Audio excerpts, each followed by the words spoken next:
তোমার এই অবস্থা কেন? অভি, আমি তোমাকে ছাড়া ভালো নেই। চলো না আমরা সবকিছু ঠিকঠাক করে ফেলি। আমি কখনো তোমাকে ছেড়ে যাব না। তোমাকে আমি আর কোনো কষ্ট দিব না।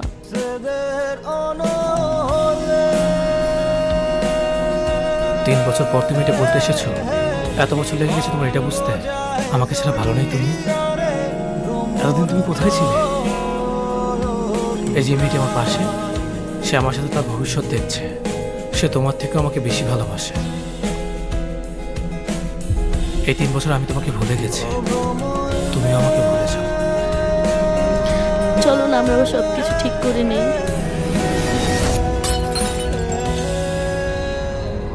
এটা জোড়া লাগিয়ে দেখো। মানে এটা কিভাবে জোড়া লাগাবো? এটা তো ভেঙে গেছে। মানুষের মন ঠিক কাছের মতোই, একবার ভেঙে গেলে আর জোড়া লাগে না।